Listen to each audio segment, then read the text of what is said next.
नमस्कार। आज मैं एक बहुत ज़रूरी मुद्दे पे आपसे बात करना चाहता हूँ। ये हर देशवासी के लिए ज़रूरी है, मगर पिछड़ा वर्ग, दलित, आदिवासी महिलाओं के लिए ये सबसे ज़रूरी मुद्दा है। ये आपके भागीदारी के बारे में है। 2023 में पूरे देश ने, सब पार्टियों ने महिला आरक्षण बिल को पूरा समर्थन दिया था। कांग्रेस पार्टी सबसे आगे थी। सालों के लिए हम महिला बिल पास करना चाह रहे थे। अंत में 2023 में हुआ। भारतीय राष्ट्रीय कांग्रेस की तरफ मैं नारी शक्ति बंधन अधिनियम 2023 के समर्थन में खड़ी हुई। भारतीय राष्ट्रीय कांग्रेस की मांग कि यह बिल फौरन अमल में लाए जाए। 2018 में मैंने प्रधानमंत्री को ये चिट्ठी लिखी। इसमें साफ लिखा है कि महिला आरक्षण को जल्दी से जल्दी इंप्लीमेंट किया जाए। यहां मैंने कहा है कि 2019 में महिला आरक्षण इंप्लीमेंट हो जाना चाहिए। उसके बाद 2023 में मैंने भाषण दिया, पार्लियामेंट हाउस में भाषण दिया, अनेक भाषण दिए, जिसमें मैंने कहा कि महिला आरक्षण देश के लिए जरूरी है और जल्दी से जल्दी इंप्लीमेंट हो जाना चाहिए। In my view, it is quite simple. This bill can be implemented today by giving 33% of the seats in the Lok Sabha and the Vidhan Sabha to India's women. I would like to have seen OBC reservation included in this bill.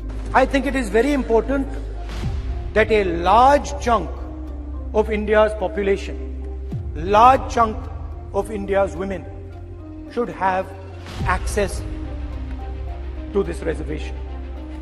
And that is missing in this bill. भाई और बहनों, अब बहुत बड़ी बेईमानी की जा रही है। प्रधानमंत्री नहीं चाहते कि कास्ट सेंसस, नए सेंसस, ओबीसी सेंसस के बेसिस पे यह निर्णय लिया जाए। वो चाहते हैं कि 2011 का सेंसस यूज किया जाए, जहां पे पिछड़े वर्ग का नंबर है ही नहीं। वो आपकी जो भागीदारी है उसको आपसे छीनना चाहते हैं। हमारा कहना है नया सेंसस चालू हो गया है, आप कह रहे हो कि ओबीसी सेंसस आप कर रहे हो, तो उस सेंसस का प्रयोग करके आप महिला बिल क्यों नहीं पास कर रहे हो?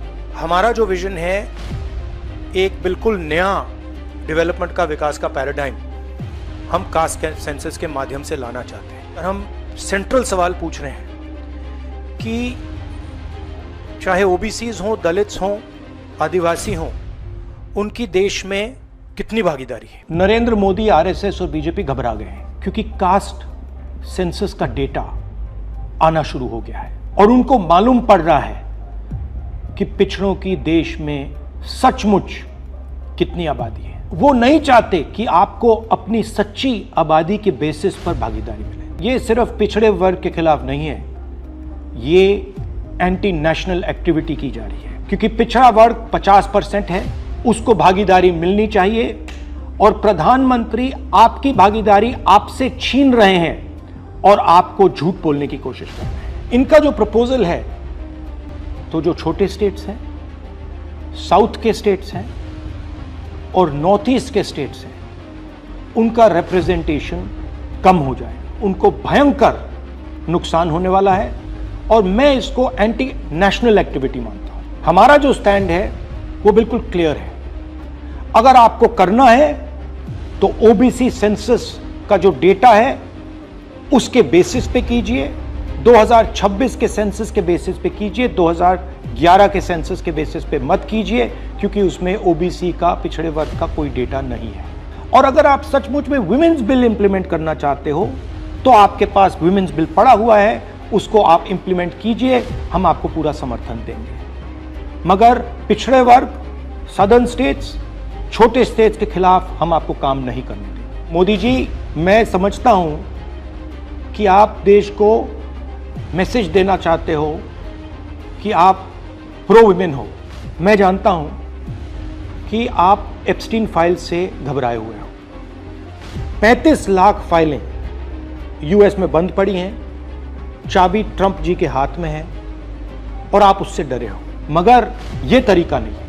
आप चाहते हो कि आपके मुताबिक सीटें बढ़ें, आपके मुताबिक डिलिमिटेशन हो और पिछड़े वर्ग को कुछ ना मिले।